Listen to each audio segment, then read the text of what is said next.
Hey, good morning, everybody. It's time to start our class today.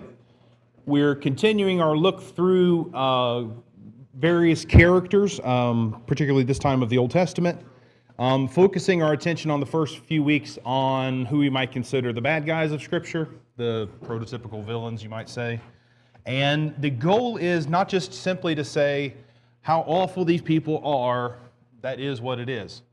The goal is to see how do we repeat the things that they did and the sorts of things that they did and try to learn from their mistakes and do that sort of thing. Let's offer a word of prayer and then we'll think a little bit more about Pharaoh. Our great God and our Father, we approach you this morning humble and thankful for the new day that you've given us, for the strength to be here, for the means and the ability to be here. We're thankful, Father, for this place in which we can gather to study your word, to worship you in peace and in comfort, Father. It's a privilege not many people get to experience and get to enjoy, and we thank you for that. Father, help us to not allow our privileges to get in the way of our priorities and to be here no matter what we have to sacrifice or what we have to go through. Father, help us as we study this morning from the life of Pharaoh. Help us to see from your interactions with him the sorts of things that we repeat ourselves and the ways of escape that you've given us from those sorts of things. Father, thank you for the opportunity and the blessing of being called your people. Help us to live up to that and forgive us, Father, when we fail. We ask all this in Jesus' name. Amen. All right, let's get right to it. Tell me about Pharaoh. Now, in this first section, I want to make sure we're not bleeding over into, okay, what did he do wrong? I want to think about specifically who was he? What can you tell me about the man from the text? Okay, and the text specifically, I didn't put it on the screen, is Exodus 5 through 11. You could have even thrown in chapter 12 to get a little more info. Well, you could have even went to chapter, was it 14, 15? But just kind of narrowing ourselves down to Moses' first interaction with him up until the death of the firstborn, right? That's a fairly good-sized chunk, and we can talk a lot about who he is just from that section, okay? We'll take a few of these, and then we're going to run straight over into the issues, all right? Go ahead. It's not specifically in the text, but I think it's important for context, in that Pharaoh was arguably the most important person on the earth, the most powerful person on the earth. At very least in Egypt, and probably on the earth. Mm-hmm. Good part of it. Yeah, that certainly the Middle East, right? Yeah. What's going on in countries farther away, is debatable, but in other words, if he wanted you dead, you just say kill Kyle. sure. It's done. Well, that wouldn't be nice. I know. Bad example. It's a terrible guy. He's awful, right? All right, about the man Pharaoh. So certainly everything that goes along with being the most powerful person in the known world or that part of the world applies, right? What else? Tell me about Pharaoh. He evidently had wives and children. Yep, family man, which is what you did when you're trying to promote your name, right? It's the same thing. You have sons and it passes on. Create a dynasty or continue a dynasty. That's what you have to do. Yep, there's one basic way to go about that, which is procreate and have male heirs. All right, what else can you tell me about the man Pharaoh? Yes, sir. Most likely he was already known to Moses. They grew up in the same family. Yes. I didn't thought about that, but that's a good point, right? They were members of the same household, all right? Tell me about the sort of man that he was, that you can draw from the text. Yeah. I would say he's a worker. He's a progressive man. He likes progress being made. You think about the bricks. It didn't matter. I need the bricks done. Okay. You need to make your quota each day. Yeah, so nothing was going to be allowed to stop the building project, and maybe more importantly, keeping the Israelites busy. Right. What else? Tell me about Pharaoh. Yep, and you, and then Rita, you're next. From the time he was born, he would have been assumed to have been a god. Yes. Absolutely. I think if I remember right, they basically believe Pharaoh made the sun rise. Literally, without him, the sun doesn't come up. Boy, cloudy days would have thrown him for a loop, right? It's like the girl off of, what is it? Oh, I can't remember the show now. Anyway, side point. Rita, what do you got? He was arrogant, stubborn, and cruel. Yes, cruel was one of the things it caught my attention first. This wasn't in 5 to 12, but the first thing you can say about him is in 2 and verses 23 and 24, he wasn't the one who oppressed Israel first. It was his predecessor. But he saw no reason to stop it, right? It was the king of chapters 1 and 2 who tried to kill the infants and oppress them cruelly, and they cried out. But then when he died and the next guy came in line, this Pharaoh, he kept right along with it, okay? So he kept that going. In 5 and verse 2, there's an interesting interaction. When Moses and Aaron tell him in 5 and verse 1, "Thus says Yahweh, the God of Israel, let my people go that they may hold a feast to me in the wilderness," what's his answer in 5 and verse 2? Who is this? I do not know him, the Yahweh, and moreover I will not let Israel go. So one of two things is true. He either truly doesn't know him or doesn't want to, right? He either refuses to know, or he does not know who Yahweh is, or he does not acknowledge him, right? Which you can understand when you combine priest and king and God. Yeah, but acknowledge here would require that, to acknowledge here, I mean, he could acknowledge that this is a God. Doesn't matter, I'm not letting the Hebrews go. You know, that ultimately, that was the answer, is that he doesn't have anything to do with me keeping the Hebrews. Right. The ultimate version of "I'm better than you" is, who are you? Right? Even when you're told, I saw another wave. Yep. I would say you're probably right in saying that he doesn't know, for the fact that 5 verse 9 says that they keep them working so that they pay no attention to the lies. You know what I mean? Like, he Yeah. used that as just simply a lie. People that made up their gods a long time ago can recognize when one's being made up in front of them, at least in their perspective, right? Well, of course they have a new God. He strikes me, as Rita said, as a cruel man and as a calculating man. Because his solution is not just beat them more severely. His solution is creatively cruel. Take away their straw, make them go find their own stubble, and work hard. Right? That's not just mean. That's mean, and I know how to do it well. Right? I know genuinely how to go about this. As we talked about, at least in terms of Egypt, he is commander-in-chief over the military, he is chief justice of the Supreme Court, and he's the Pope, rolled into one. That's what he was to them, right? But whatever he decided was right and wrong, that was it. He is the highest law, the only standard in Egypt. Yes, sir. Well, too, it kind of, I got the feeling, I wonder what he would have done if God wouldn't have hardened his heart, right? So if you know your spies to be Pharaoh, right, you are pulled in so many different directions. All of those things on the screen remain true, right? And it is hard, in my opinion, it would be hard to truly understand who you were if people kept telling you who you were supposed to be, right? Yes. And then as he goes through these things, and these like miraculous things are happening, he says he's trying to figure out, is this legit or not? So what does he do? He brings, these other magicians and people in. He's like, okay, can you do this? And to an extent they can. So he is, in my opinion, kind of a little bit open-minded to, okay, if you can do that, can these guys do that? Like, am I being fooled here? Is this someone trying to hit me to a certain point? So it's really hard to, it would be interesting to see what he would have decided should God have. There's a pretty good intelligence there. Yeah. Trying to sort through it. And you said something else that's incredibly valuable. He was taught this. He was raised being told this is who you are, or at least this is who you have to be, right? He didn't just come up with the idea of, oh, I'm just going to be in charge of everybody. That was the system. And he was the product of that system, all right? And as was said a moment ago, when you go through the text, name every negative human emotion you can find. And you'll probably see it in Pharaoh somewhere, right? There's distress, there's fear, there's, obstinance, there's, oh, I'll say everything's good, and then when it's better, I'll quit, right? There's guile there. Yes? And he seems to lead by emotion, subjectivity in his view, right? If you look at the situation, objectivity, and you just say, here's what happened to me, it shut down my entire economy, am I going to keep messing with this God? The answer would be no, you're going to capitulate. Right. But he ruled with emotion. Right. From his perspective, could talk himself into, I'm still in control here. Yep, you're exactly right. Mike? He's as stubborn as anybody you ever knew. So, well, Here he yes. is, letting 665,000 men be lost. Mm-hmm. And all they asked for is 3 days to go into the wilderness and worship God. Yes.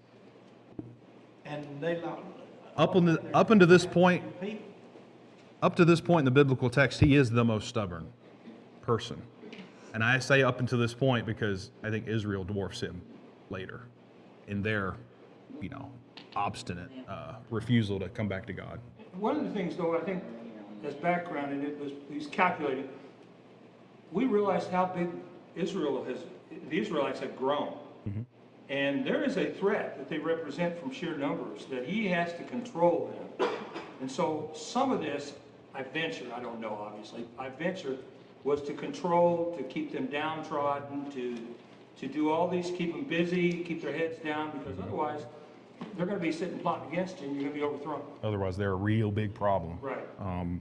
I don't think it would be a stretch to say they outnumbered the Egyptians, at least militarily. Well, it was the same thing in the South during slavery. Slaves outnumbered masters, 4, 5, 6, 7 to 1. I mean, it was, and for that same reason, they were suppressed, right? All right, tell me what he did wrong, right? We've talked a little bit about who he is. Let's talk about what he did wrong. Start, if you can, from more of the beginning, if you will, of the account. What did he do wrong? What do you think? I think his biggest problem was his arrogance. I am who I am, you are not going to tell me what to do. Right. Arrogant, obstinate refusal to heed what God told him to do. Right. There's an interesting line, and it's very early in the plagues. It's actually not even, it's before the first plague. Look at 7 and verse 13, or 13 and 14. Oh, no, that's not it. 23, I'm sorry. It is after the first plague. 7 and verse 23. So, in 7 verses 12 and 13 is the incident where the staffs are cast down and they become snakes, and Aaron's staff consumes all of theirs. It says in 7:13, still Pharaoh's heart was hard and he would not listen to them. A little further along, after the plague of water turned to blood, Pharaoh's heart, this is verse 22, remained hard and he would not listen to them as the Lord had said. Pharaoh turned and went to his house, and he did not take even this to heart. It's an interesting way of putting that. It's different from just saying, well, he didn't listen. Like, well, yeah, he should have listened to even that. If that didn't get his attention, it's like an even more egregious version of I don't care, right? Even after he's had plenty of evidence to show you're not the one in control here. Okay, Brian, did you have a way, or Kendrick, one of the two? I think one place he did go wrong too was if there are so numerous, right? So there's so many of them. They're so important to basically what you're doing. Because obviously his first reaction is, no, look at all these people. They need to work, right? Because we need this production out of them, or militarily, or whatever. One way he went wrong was not understanding who Yahweh was, right? Knowing that that's who his biggest quote unquote threat. That's what they follow. That's what they, what they're doing and who they are. To me, that's a little bit of a mistake as well. Not understanding what potentially could be your enemy. Yeah, not having a good, maybe full grasp of the situation. And I threw this in here just because I noticed this and I wanted to make sure I said it again.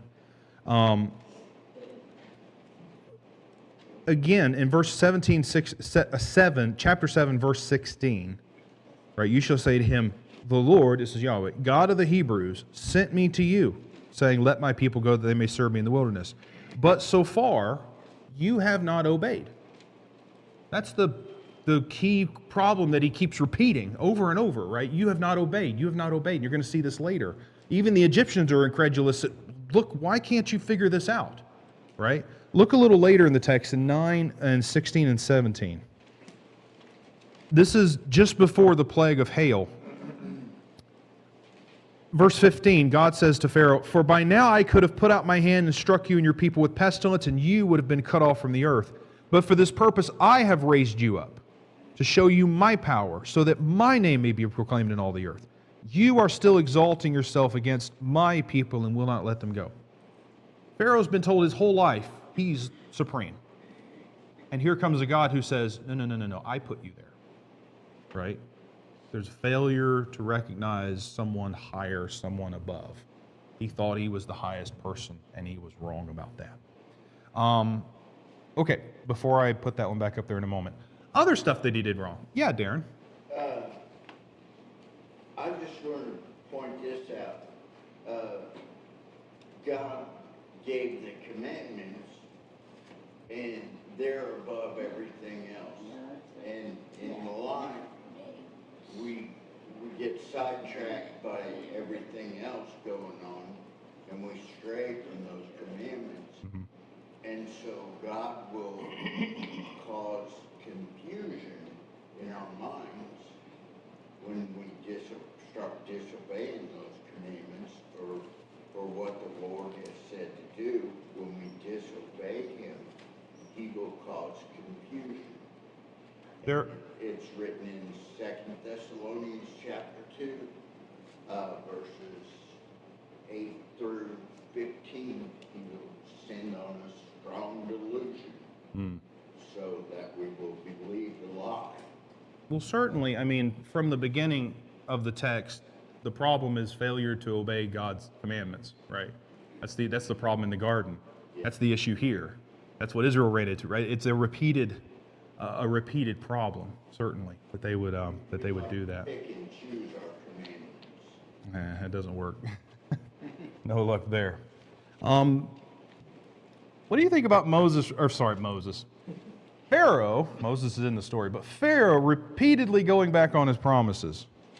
How many times in the text do you figure that he said something like, "Okay, take this away, and I'll do what you want"? I mean, it was over and over and over and over again. But there's a line here that shows you what he did. In verse 8, plead with the Lord to take away the frogs from me and from my people, and I will let the people go to sacrifice to the Lord. He says, I'll do the thing. 8 and verse 15. But when Pharaoh saw that there was a respite, he hardened his heart and would not listen to them as the Lord had said. He decided, okay, the problem's over. We can go back to life as normal, right? Yep. I think it's interesting in 9:27, like he says that the Lord is right and I and my people are in the wrong. Pray Right. for him, for we've had enough, more or less. Like they recognize that God can change the situation. So he's made the connection that God is who he says he is. However, he still believes his way is right. And I think that's where they go wrong. You'll make that application probably in the next thing too. Where do we go wrong? But Yeah, his answers get better as you move through the story, right? He goes from saying nothing in a few different scenes to saying, okay, well, I'll let him go, to saying, as you has here, I have sinned. But the words didn't mean anything. When you go back to what went wrong, one of the things, and I didn't think about it until I was going through this last night. He doesn't seem to be concerned about his people at all. Not the Israelites, I'm talking about his people. For example, you went to chapter 7, and it made me think of 24. The Egyptians had to go out to the Nile when it was bloody. Yes. Go out to the Nile and try to dig and hit a spring near the water so that they could drink. And all these things wreaked havoc on their lives. Yeah. And he doesn't seem to be concerned at all about his people. And I know, he's the little g God, but still you should have some concern about your people as a leader. His own people call him out. I mean, in 10 and verse 7, right? Pharaoh's servants said to him, how long shall this man be a snare to us? He's like, and I love the line that comes a little later. Do you not yet understand that Egypt is ruined? That's not how you talk to Pharaoh. No. It is after so many plagues. Diplomacy and courtesy not diplomacy, what's the word? Courtesy, tact, there you go. All that goes out the window after 7 plagues. Don't you get it, man? We're finished. He wouldn't get it. He refused to get it, right? Also, and this struck me as interesting too. Several times he didn't just say, okay, I'll let him go. He tried to renegotiate terms. He tried to say, all right, well, maybe just the guys can go. And then he asked later, well, who all has to go? Yeah, you can go, but over and over he kept trying to change the story. Right, Kimberly and then Corey. This kind of goes with this and goes off of what Ryan was saying, but it demonstrates how your lie has to get better if you want it to keep working. Like That and you got to keep up with it. That was always my problem as a kid. Right? I couldn't keep track of the one, and then Dad would figure it out you gotta like over and over. keep getting, further from the truth in order for it to still be believable. If he could have just said, "Yeah, I'll let them go if you make it remove," he probably would have, because we have evidence that he wasn't actually going to release them. So the fact that he was like, "Oh, I've sinned. Like I'm gonna change this time," like he's just getting deeper and deeper into that. Yeah. And this wasn't lost on Moses either. He says as much. I mean, at some point, he says, look, I know you're not going to do this. We're going to keep going. Yep. This idea of negotiating, at best, Pharaoh seems to negotiate with God as if he's a peer. That he recognizes God as powerful and whatever's happening through Moses, but no powerful more than he is. It's just, Right. I lost this one, but I'm going to keep negotiating for my return. It's like, I am God of Egypt. This must be the God of wherever these people come from. And we get to kind of talk as equals, right? Like a state dinner type thing. And I threw this in here too. I mentioned this already, 10 and verse 7. When his own people came to him and said, don't you get it that Egypt is ruined? He refused to listen to that even, right? Not listening to people who are making sense is an issue. Kendrick? So I guess in going and reading through this, and you can see, to me, it looks like Pharaoh is growing in the knowledge of who God is, right? From the beginning of the water, like you said, he's just gonna go in whatever, it is what it is, it's the red tide or whatever we're used to, like stuff happens. Yeah. It's not bothering me. Well, and his magicians could do it too. So. Yeah. So now he's to the point where he's like, I understand who God is. I understand God's power, right? But when we go back to Exodus 7, God says, but I will harden Pharaoh's heart and multiply my signs and wonders in the land of Egypt, so that the Egyptians know that I am Yahweh, right? So my mind continues to go back to, did he even have a choice? Like, to me, it seems like he was trying, potentially, to understand who God is and to plead with God and to reason with God, but God has already said, back in this chapter, I'm going to continue to harden his heart. So whether it's God does it, is it God does it sometimes and he kind of falls into that, natural rhythm of things. I don't know, that's kind of one thing that, not that I struggled with, but I'm kind of like, man, it looks like he was so close. Like, stop doing the one stupid thing that. Well, let's get that out in the open. So the hardening of the heart. This was our first discussion question. Bonus points because we did get to a question. We had to skip half of it, but we got there. In the story, from chapters 5 to 12, who does the text say hardened Pharaoh's heart? Sometimes it was God and sometimes it was Pharaoh. Mm-hmm. At points it was God who did it, and it was points at Pharaoh who did it. So specifically, 7 and verse 13, Pharaoh's heart was or is hardened. So you could kind of say that's a third person description, right? Who did it is not really clear. 7 and verse 22, Pharaoh's heart remained hardened. Again, who did it is kind of up in the air. But then 8 and verse 15 specifically says he hardened his heart. And then it says it again in 8 and verse 19. Pharaoh hardened his heart. As you keep going through the text, though, it changes. 9 and verse 12, the Lord hardened the heart of Pharaoh. See the same thing in 10 and verse 20, 10 and verse 27, and 11 and verse 10. So the question of who hardened Pharaoh's heart, I think, has two answers. At least the text says that Pharaoh did it, and then that God did it. The question is how? By what means? Right? Did Pharaoh have free will choice to do what he did throughout the story? Yes. Yes. Did God continue to set up these situations in such a way as to lead to this outcome? Yes. He says as much, right? In 7, where was it? This is in chapter 9, right? Yeah. 9 and verse 15. For by now I could have put out my hand and struck you and your people with pestilence, and you would have been cut off from the earth. God could have went straight to plague number 10, just made it all the Egyptians, and that would have been it. But he didn't. This situation is set up, it's designed by God, a series of episodes, none of which he was forced to provide. Right? So the question of, did he take away his free will? No. Did he establish these series of situations to push and lead him that direction? Yes. Right? There's two sides of that kind of working together. Okay, I don't want to get too completely sidetracked. Mike, 4-letter names start with M. All right. There is no difference in what he does with us and what he did with Pharaoh, in the sense that God gives us opportunities to obey. And if we turn our backs on those opportunities, what happens? We've hardened our heart. You get where you can sit and listen to an invitation and never even think about, that's talking about me. Yep. Yep. There was a line. Where did I put it? I wrote it in here because I wanted to remember it. Boiling water softens a potato but hardens the egg. Right? Depends on what you put into it as to what happens to it. The same situation, depending on the heart, will have an effect on one and not an effect on the other. Right? And it depends on the person. It's themselves. Okay, get to comparison. Enough talking about how bad he is. How do we do the same stuff as Pharaoh did? Right? That's the whole point of this. We could just say, well, Pharaoh bad, Moses good, and keep going, but that's not kind of the idea here. Kimberly. It just kind of hit me just now that, like, humans also do that manipulation of scenarios. Yeah. I feel like we don't often think about that with this account.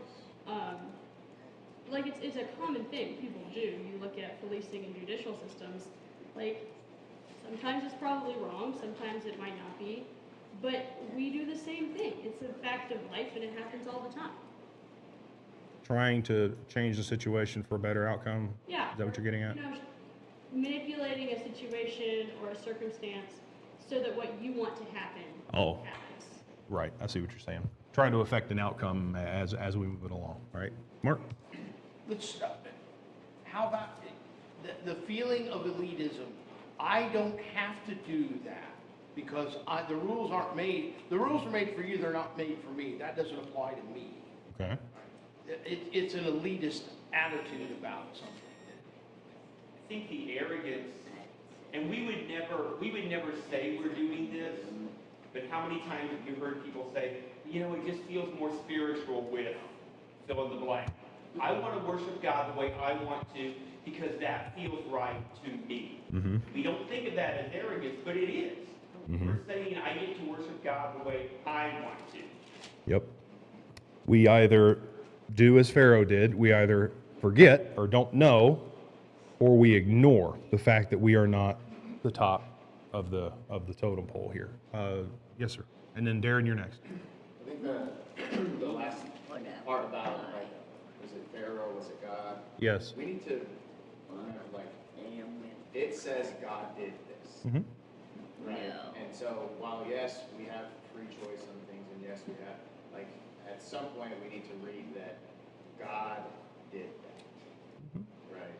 So, I don't know, I feel like we try and push it off onto him being like a super bad guy a lot, and yes, God did play to his nature of things, to his pride, sinful things that we have to overcome ourselves. Right. At some point, God had a will, and it was going to be done, and it was done via hardening this individual's heart. And I think we get insight to that. I'm thinking back to Jehoshaphat, king of Israel, when he said, hey, I need a prophet, and all these prophets came in, and finally God's prophet came in, Micaiah. Oh, I don't like him, he always prophesies evil. And you have that whole narrative here about who's going to give him somebody he's going to listen to, a deluding spirit. And so again, yes, it was his decision, but God set the circumstances up that helped him with his confirmation bias, which is the word we would use. He knew what he wanted to hear. There were those who opposed what he wanted to hear, but he surrounded himself by those who confirmed what he wanted to hear. And that's how God helps us harden our heart. Right. So it's kind of one of those, it's like God may lead him to the edge of the cliff, but he doesn't push him over. Yeah. He still has to decide to step, right? But who's responsible for getting to that cliff edge? God is. Right. God's responsible for that whole series of scenarios. If we don't come to that, And the same with Jehoshaphat. it's that neo-Calvinism that God is in control. He set up the circumstance where I have to sin. No, you always have free will. 1 Corinthians 10:13 always applies in 10. That I always have the right to choose to turn to God. And so I don't want to lose sight of that, even though, yes, he absolutely set the circumstances up to help him make that choice. Darren, you had your hand up? I just wanted to point out Leviticus chapter 26. Okay. Lists all the cursings that the Lord will place on us Right. if we walk contrary to all of his commandments. We have to obey them all. We just can't take them. Right. In Leviticus chapter 26, you might want to read it. You'll find it real interesting. Yeah, Israel the point was made very plainly to them. If you obey, you will be blessed. And then those very same blessings are turned around into even more intense versions, but curses, if you disobey, right? The curses section out is longer than the other one, so I always found that interesting. I know our text we're going to look at in the sermon today is James 4, so I'm not going to do the first 10 verses of that. But I just thought it interesting, that idea of thinking ourselves to be higher, or not counting on God being in control of it. Especially the section James 4, 13 to 17, right? You don't know what tomorrow is going to bring, and then we're to say what? If the Lord wills, we'll live and do this or that. A constant recognition that our plans are always subject to change and subject to be vastly altered without our permission, right? It's an easy way for us to simply just forget God's the one in control of things, and he's the one over all. Herod, you might remember, forgot that rather famously and died of worms. You know, the heart of the heart sounds like something mystical when we use God and Pharaoh, but it happens today. For example, if I'm an error and you come to me and point that error out, I could say, Kyle hardened my heart because I didn't like what he said. Sometimes the truth hardens our hearts, and we still kind of do that today where we push back. We don't want to hear it, and we don't want nothing to do with it. And so our hearts are hard. We just build up that wall that no one's going to break through. David? So I'm going to play devil's advocate here. Okay. I think It's a good class for that. one topic that we really need to be sure I don't think we're saying anything incorrect. Let me preface that, but I think it's a difficult topic that we need to be sure we're being very precise with our language on. So the context being God knows all, is all powerful. Mm-hmm. We have free will. Mm-hmm. He says in this scenario, Pharaoh will refuse to let my people go. Right. I will harden his heart, and that thing will happen. Mm-hmm. So, now we're to the playing devil's advocate part. How is an all-knowing, all-powerful person setting up the scenario to get exactly what he wants out of it, not taking away free will? Yeah. Does foreknowledge mean predestination is kind of the question, right? That was a comment I was thinking about this morning, because I put it in a different context. Did God force the Pharisees and Sadducees to crucify Christ? No. Did he force them to? No. He set up the circumstances, Jesus preaching the truth and doing miracles, and their confrontations over the Sabbath and what you could do on the Sabbath led them to the hatred that they had for him, that they wanted him dead, right? God did not force them. They made that choice. Right. His blood be on us and our children, And so in that context, we see more clearly how God used their own hatred to accomplish his means. That's why he's God. He can take what he knows people are going to be and use it to accomplish his ends. That's what makes him God. We can't do that. We don't have that ability. God has that ability. Yes, sir. Also, should we be looking at it a little bit different? Meaning, are we looking at it from the Old Testament through the New Testament perspective, or Is the context being it was a different time, it was a different law, it was a different type of situation? I would say they're the same. Both perspectives. I mean, it would be, what? If God forced him to do it back then and then didn't force him to do it today, right? That would be I don't know that I could defend that he did that. Mike, did you have a thought? Is that what you were? Well, I mean, it was a different law, right? There was a different, it was very specific. Okay. The Old Testament was very specific, you follow this law, you have. Mhm. And so it was a different time. Did they have free will? Did they give free will offerings?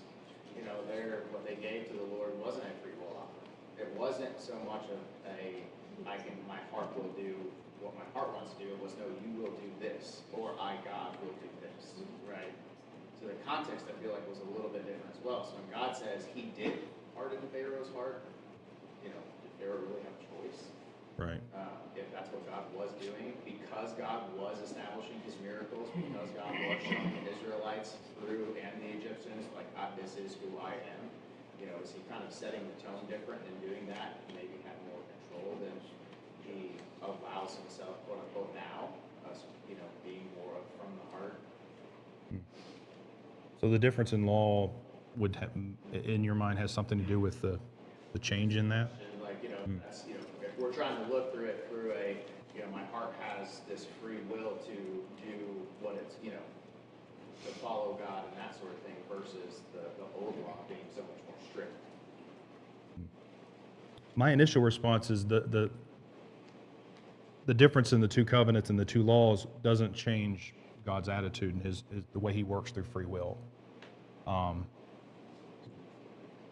Mike, did you have a thought? I thought I had a passage, and if not, we'll see. Go to Romans 9, where Paul speaks about Pharaoh specifically.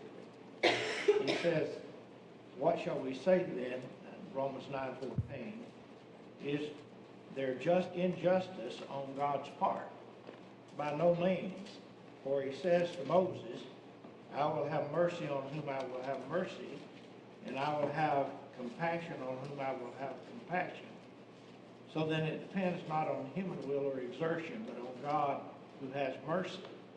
For the scripture says to Pharaoh, for this very purpose I've raised you up, that I might show my power in you, and that my name might be proclaimed in all the earth. So then he who has mercy on whomever he will, and he hardens whomever he wills. Okay. If that Pharaoh had been a stone cutter, he could have been just as stubborn as he was. It wouldn't have had an effect. Mm-hmm. But God put that man in the position as Pharaoh in order that he could demonstrate his will that he's talking about. It's like Mark was saying, this was the place God placed him and used him for the purpose that God had in mind. But God didn't make him sin. Right. And I think that's where you start, when you start going in the idea of, well, God made him do it. Well, if the thing was wrong, now we've crossed a horrible line, right, of God forcing people to disobey him, right, which tends to something. Foreknowledge is not predestination. Right. I had a passage to that effect. Can we look at it? I think it might help with the foreknowledge versus predestination thing. It's 1 Samuel 23, kind of an interesting story. I'll give you a little bit of the context leading up to this. So, in 1 Samuel 22, David is running from Saul. He's already been to Gath. He's already been cast out as a lunatic. He gathers his his motley crew of people there in the cave of Keilah. And then now he's trying to go about sort of doing the right thing. In 1 Samuel 23, Abiathar, in verse 6, had fled to David. He came down with an ephod. It was told Saul, in verse 7, that David had come to Keilah. And Saul said, God has given him into my hand, for he has shut himself in by entering a town that has gates and bars. So Saul summoned all the people to war to go down to Keilah to besiege David and his men. David knew that Saul was plotting harm against him. He said to Abiathar the priest, "Bring the ephod here." And David said, "O Lord, the God of Israel, your servant has surely heard that Saul seeks to come to Keilah to destroy the city on my account." Now, follow the questions and answers here, okay? David says, "Will the men of Keilah surrender me into his hand? Will Saul come down as your servant has heard? O Lord, the God of Israel, please tell your servant." The Lord said, "He will come down." So what's God's answer to David? If I go down here, is Saul coming? He says, "Yeah." All right, keep reading. David said, "Will the men of Keilah surrender me and my men into the hand of Saul?" And the Lord said, "They will surrender you." So not only is he coming, but when he gets there, this is what's going to happen, right? Now, does anybody doubt God's trustworthiness in his advice here? No. If this carries on, this is precisely what will happen.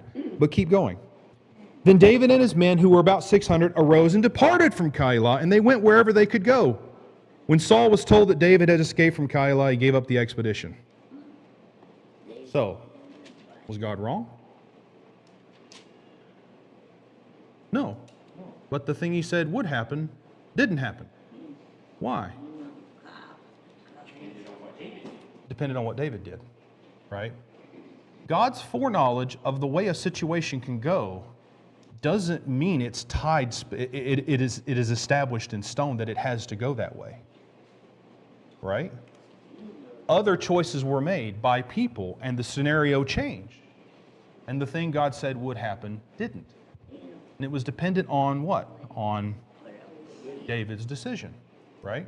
His perfect knowledge of the way a thing will go doesn't change the ability of human free will to change that path, right? Yeah, his goal for salvation is that it would save all of us. Mm-hmm. He didn't choose to save just a few of us or the ones that he thought would happen. We choose that every day. The Right. people around us, everybody chooses whether they're going to. That is his goal. Like his goal was, Jesus was here, was sent to save every creature. Right. That's why we preach to everyone. Right. So in that same sense, God knows what the goal is here, but we're the ones that screwed up. Yeah. Like David did.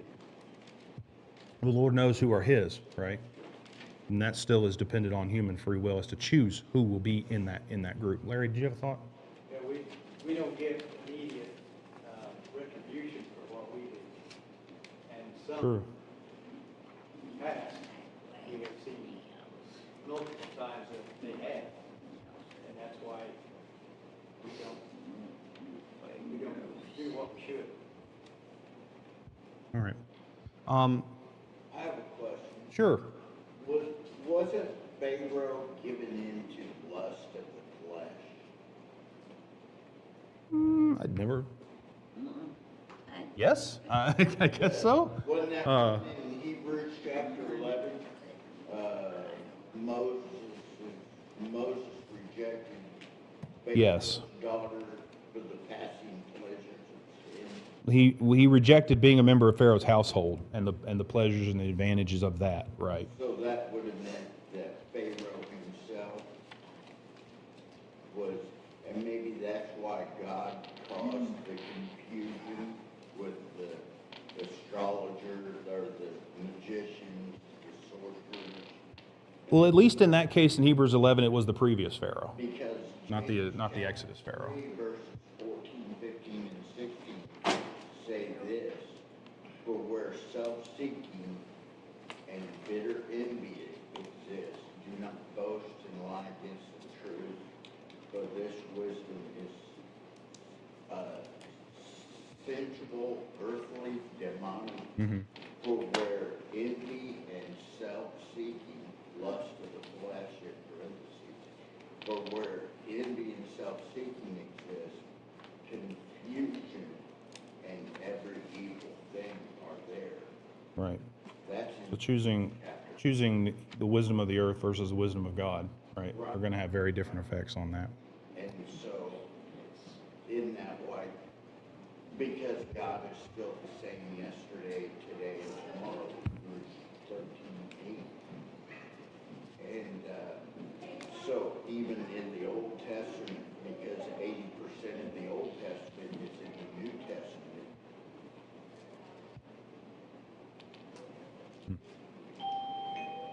Well, there you go. That was interesting. Let's look at the next guy next week. We'll go to Balaam, all right? Very interesting character Balaam is, all right, going into the book of Numbers. Let's think about him next week, and we'll do our best to try to think through what he did and how we repeat that same stuff.